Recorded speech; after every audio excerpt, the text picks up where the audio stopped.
bertanya ke orang salah, Kak Denny ini. Oh iya, iya. Iya. Saya harus menanyakan kepada diri saya sendiri ya. Harus saya yang nanya ini Karena kan. sudah berkeluarga. Anggap saya marah sama Alfian. Nggak mestikan Alfian, saya tidak suka seperti itu. Memarahi anak sesuka hatinya. Hati-hati, anak-anak bisa merekam. Benar. Dan lebih gawat lagi, dia juga bisa akan memperlakukan anaknya seperti itu.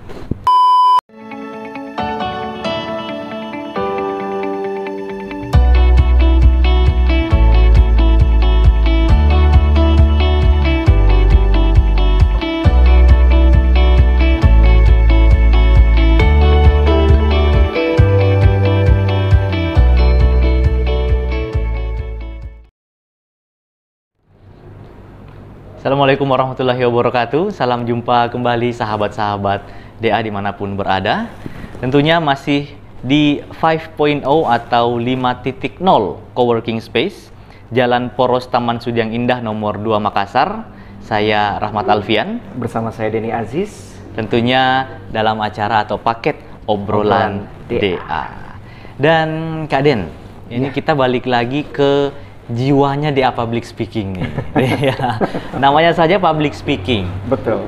Tapi apakah memang public speaking itu peruntukannya Iya. hanya untuk pejabat, kantoran, atau aktivis mungkin, dan ya seputar hal-hal yang bagaimana orang dituntut untuk berbicara di depan banyak orang. Iya. Bagaimana Kak Den? Public speaking. Ya. Speaking kan berbicara. Ya. Public berarti di depan umum. Depan umum. Nah, tapi kita jangan berpikiran bahwa depan umum itu benar-benar di depan orang banyak. Nah, paradigmanya kan seperti itu yang terbangun. Betul. Kita berbicara di depan banyak orang. Nah, Bagaimana Kak Den? kita runut seperti ini. Dalam sebuah komunitas, dalam sebuah organisasi, atau bahkan kita persempit, dalam sebuah keluarga, itu kan juga terdiri dari ayah, ibu, anak, mungkin beberapa, ada mertua, ada orang tua, ada asisten rumah tangga. Benar. Itu kan juga bagian dari publik. Ah iya, sebenarnya ya. Jadi, teman-teman semua, juga buat Alfian, public speaking itu juga dibutuhkan dalam kehidupan keluarga. Jadi tidak melulu tentang berbicara di ribuan atau ratusan orang ya. Atau di atas panggung. Oh ya, di atas panggung juga termasuk. Tapi jadikan rumah itu sebagai panggung kita. Sesuatu yang bagus harus berangkat dari tempat yang bagus pula. Ya. Daripada kita sibuk berakting di atas panggung, public speaking harus dibangun sedemikian rupa. Tapi kalau kita sudah terapkan di rumah, untuk ke panggungnya kan sudah tidak setengah mati lagi. Nah, jadi sebenarnya seperti itu, kita harus tanamkan di keluarga, berbicara yang bagus, berkomunikasi yang menarik, berkata-kata yang santun. Itu bagian dari public speaking. Nah, kalau itu sudah jadi kebiasaan kita, Alfian, ke tempat umum atau di atas panggung sudah bukan hal yang aneh lagi. Tinggal yang disupport, yang di-up itu kepercayaan diri, membawa situasi keluarga ke ranah umum. Ya, jadi karena mungkin kaidah-kaidah dasar public speaking sudah jadi kebiasaan. Sudah ada di jiwa kita. Di lingkungan keluarga, di lingkungan terdekat kita. Jadi ketika harus terjun ke publik, ke tempat umum, tidak kagok lagi. Ya, seperti kata Kak Denny tadi, tinggal yang dipoles adalah masalah kepercayaan diri mungkin, atau mengatasi grogi.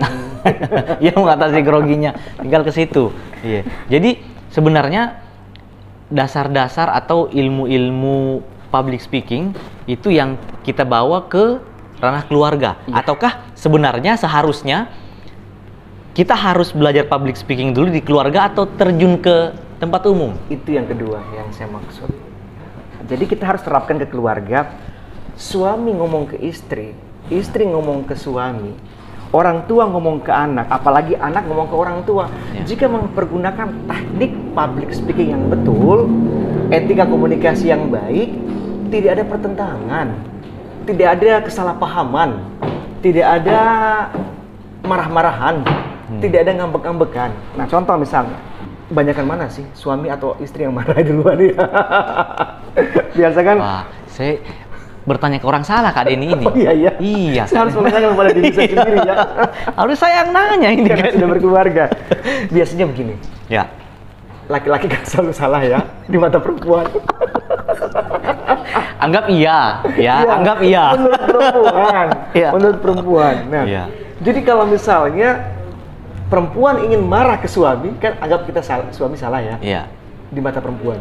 Iya. Nah, kalau istri marah ke suami, menumpahkan emosinya, tapi dengan pakem public speaking, Ah, iya.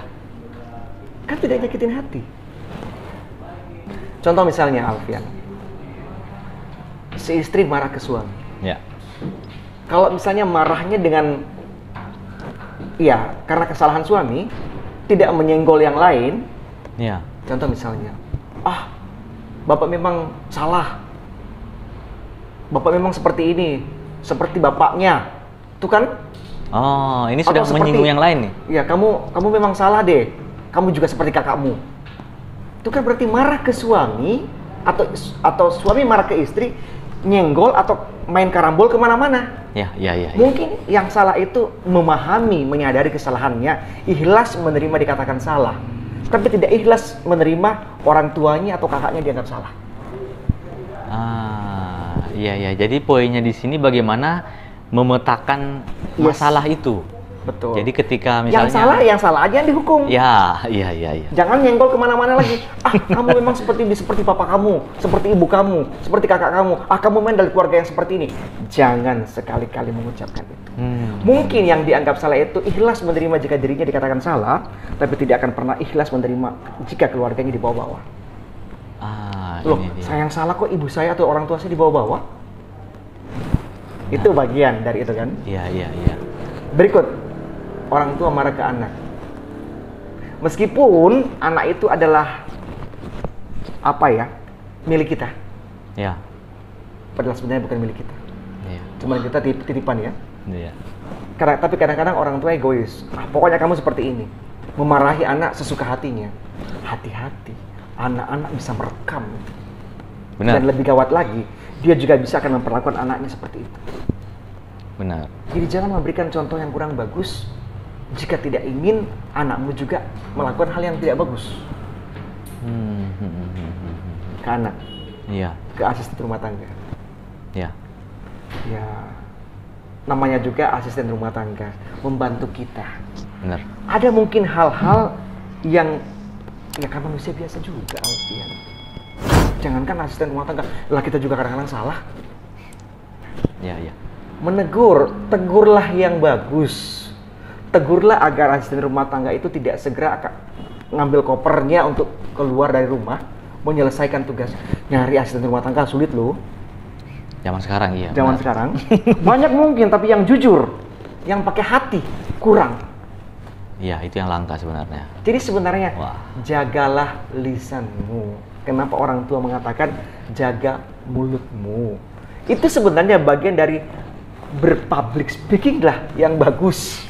Mengertilah dunia public speaking. Dulu itu belum ada public speaking, Al. Iya. Tapi berbicaralah, bertuturlah yang bagus, tidak nyakitin hati. Bagian dari public speaking sebenarnya. Jadi yang sebenarnya dalam lingkungan keluarga ini kan, Iya. yang sebenarnya apa ya, orang pertama yang sebenarnya harus memahami ilmu-ilmu dasar, pakem-pakem atau aturan-aturan public speaking itu siapa sebenarnya? Orang tua kah? Atau justru tidak adakah yang aturan seperti itu? Bahkan mungkin anak harus justru lebih bisa kah? Iya. Atau bagaimana sebenarnya Kaden? Karena Orang kadang tua. zaman sekarang ini orang entah nggak usah sama teman sama sahabat, dalam keluarga aja saling menyalahkan kadang-kadang. Bapak ibu harus seperti ini, orang tuanya seperti itu, kamu anak harus seperti ini. Itu bagaimana sebenarnya? Orang tua dulu. Orang tua dulu. Yang berikan contoh buat anak-anaknya. Baik. Karena orang tua kan dijadikan kiblat buat anak-anak kan. Ya. Role model buat anak-anak semua. Kalau orang tuanya seperti ini, pasti cara bertuturnya anak-anak juga ikut. Kalau orang tuanya ngomongnya asal nyablak, orang Betawi bilang, anaknya juga pasti jablak. Kan komunitasnya di situ berputar-putar di situ. Apalagi di zaman pandemi sekarang kan, Alfian, kita lebih banyak di rumah kan? Benar, iya. Jadi disitulah tempatnya kita membangun sesuatu, membangun keakraban lebih, memperlihatkan contoh yang lebih buat anak-anak kita. Ya kadang-kadang sih dulu waktu sebelum pandemi sih pulang dari kantor, mungkin kita letih, kita capek Alfian ini di kantor, mungkin habis dimarahin sama pimpinan, tapi begitu sampai di rumah, saya contoh di rumah. Tidak boleh memperlihatkan suasana seperti ini, tidak boleh mengeluh, tidak boleh memperlihatkan bahwa urusan kantor sebawa ke rumah. Lain loh itu, kantor ya kantor, rumah ya rumah. Sebaliknya begitu, urusan rumah jangan dibawa ke kantor. jadi ilmu public speaking bukan hanya milik selebriti, bukan hanya milik orang-orang di atas angin, pejabat, pimpinan dan lain sebagainya, tapi dibutuhkan oleh komunitas terkecil dulu, keluarga. Nah, ini mumpung karena kita berbicara komunitas kecil yang tadi.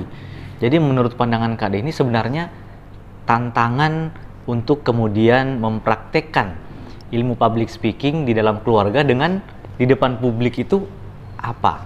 Ini tantangan terberat lah. Iya. Jadi begini, berbicara, bertutur yang baik, yang bagus, yang sopan itu kan dari kebiasaan, Alfian. Ya. Kalau kita sudah biasa di rumah, Allah bisa kan karena biasa. Benar. Sudah terbiasa di rumah, komunitas terkecil kan rumah. Ya. Di rumah ya. Kemudian ke organisasi, ke komunitas yang lebih besar, ke kantor.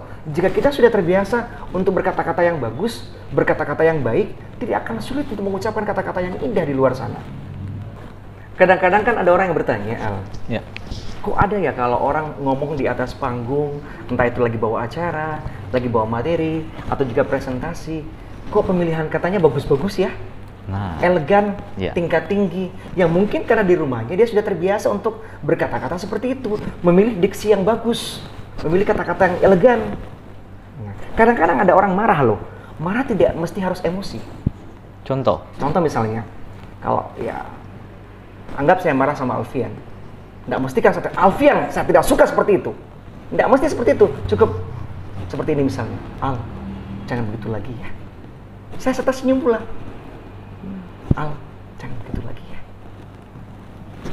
Atau misalnya jatuhnya juga beda ke yang dimarahi misalnya. Atau contohnya seperti ini sering saya terapkan di rumah. Saya suka memilih kata ini. Kalau kapannya negur sama anak-anak, saya tidak pakai kata berhenti sekarang. Atau boleh berhenti tidak? Nah, masih memberikan pilihan juga. Masih memberikan pilihan, mau berhenti atau tidak. Atau saya ulang lagi. Bisa dikecil, misalnya lagi nonton televisi atau main game. Lagi nonton channel kita. Iya, volumenya gede kan? Iya. Nah, kalau anak-anak di rumah sudah tahu kalau saya sudah dalam level marah yang marah yang tertinggi buat mereka, kalimatnya seperti ini, bisa berhenti nggak? Atau bisa dikecilin nggak? Nah, daripada mengeluarkan kalimat-kalimat yang tidak bagus, yang saya katakan tadi bahwa bisa termemori oleh anak-anak kita, dia juga mengucapkan kata seperti itu, karena terbiasa mendengarkan. Telinga direkam oleh otak, kemudian turun ke mulut, terbiasa. Makanya kadang-kadang ada yang mengatakan bahwa lingkungan itu berpengaruh besar buat perkembangan anak-anak. Tapi ada juga orang yang bisa kok tidak terpengaruh dengan lingkungan karena pertahanannya kuat. Karena di rumahnya sudah diajari hal-hal yang bagus. Mendengar kata-kata yang tidak bagus, itu bukan berarti anak-anak jangan dengar kata-kata begini. Tidak, biarkan dia mendengar kata-kata yang tidak bagus juga. Tapi kasih tahu, itu tidak bisa diucapkan. Nah, iya. Supaya ada perbandingan. Oh, kalau saya ngomong begini jatuhnya tidak bagus. Kalau saya ngomong begini, bagus kata orang tua saya. Itu juga yang diterapkan nanti ke keluarganya, insya Allah. Insya Allah. Ya, amin. Iya. Jadi, memang kalau yang saya tangkap adalah ketika ada orang yang di luar sana mungkin sudah piawai, sudah luwes untuk bertutur dengan baik, bisa dipastikan di keluarganya pun sudah dibiasakan hal seperti itu. Kembali lagi ke lingkungan kita. Kembali ke pepatah dulu, Kak Den. Iya. Buah tidak akan jatuh jauh dari pohonnya. Seperti itu. Yang itu lingkungan keluarga. Iya. Baik. Tapi ada cerita sih, saya tidak akan mengatakan bahwa pepatah itu tidak selamanya berlaku ya, Al ya. Mungkin karena sudah punya pertahanan kuat. Iya. Saya ambil contoh. Saya berangkat dari keluarga yang bahasa daerahnya kental banget. Kental banget bahasa daerahnya. Bahkan boleh saya sebut ya yang namanya kesalahan, kelebihan vitamin K dan segala macam itu ada di keluarga saya ya. Iya. Ya. Awal-awalnya saya terbiasa dengan hal-hal seperti itu. Tapi kemudian saya bersekolah di sekolah yang memperlihatkan betul teknik berbicara dengan baik. Ya. Kemudian saya merekam, oh ini loh ternyata yang bagus untuk di dunia umum. Tapi ketika saya kembali ke rumah saya tidak menyalahkan kondisi keluarga saya. Karena itu kebiasaan. Ya. Karena itu kebiasaan. Cuma saya bisa membedakan bahwa yang mana ranah keluarga, yang mana untuk ranah umum. Nah ini lagi Al, tidak semua orang bisa memilah yang seperti itu. Iya. Tidak semua orang bisa memilah seperti itu. Jika saya di luar rumah, saya kembali ke suasana, oh ini untuk konsumsi umum. Ya. Begitu saya kembali ke keluarga saya dulu, ya, orang tua saya, waktu keduanya masih ada, saya tidak serta-merta mengatakan bahwa orang tua saya itu tidak pintar berbicara. Public speakingnya tidak ada, memang kan tidak ada public speaking waktu itu. Ya karena kita melihat level pendidikan orang tua kita bagaimana, ya seperti itulah pengetahuan dia. Tidak serta-merta kita mengatakan bahwa itu salah. Seperti itulah lingkungan mereka waktu itu. Nah, yuk kita yang merasa bahwa kita butuh berkembang, kita butuh sesuatu yang boleh dikatakan lebih baik dari yang semula, tapi bukan berarti salah. Nah, kemudian kita jadikan hal itu sebagai sesuatu bekal untuk profesi kita. Benar. Niscaya kita akan lebih bagus lagi. Iya. Tapi itu tetap buah jatuh tidak akan jatuh jauh dari pohonnya. Iya. Jadi kalau kepengen anak-anakmu baik, perlihatkan contoh yang baik. Iya. Itu tetap kembali ke situ ya. Seneng kan kalau misalnya anak kita sukses, anaknya siapa? Anaknya ini. Atau kadang-kadang kalau anak kita sukses, anaknya siapa? Meskipun ya itu kan begitu. Kadang-kadang ada yang begini, ya karena saya kan sudah punya keluarga, jadi saya informasikan bahwa kita orang tua, terutama bapak ya, lebih senang loh kalau misalnya anak itu mirip karakter kita daripada mirip wajah kita. Iya. Saya mungkin belum terlalu paham itu, tapi nanti ya. Iya. Jadi saya kasih tahu, kita lebih bahagia kalau misalnya ada orang mengatakan, anaknya Denny itu seperti Denny loh karakternya, pintarnya sama dengan Denny, daripada wajah anaknya Denny mirip Denny ya, biasa banget itu.